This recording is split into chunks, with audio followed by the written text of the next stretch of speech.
So paano malalaman kung napasok na ng hacker ang Facebook account mo?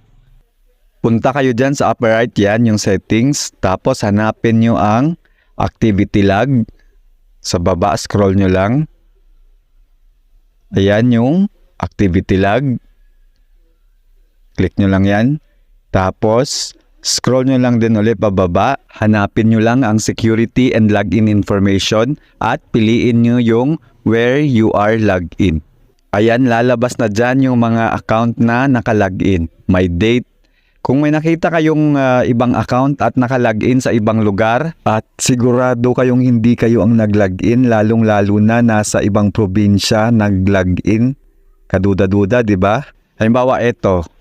Halimbawa lang, yan, pindutin nyo lang nasa gilid at i-log out nyo. Ganun lang kasimple.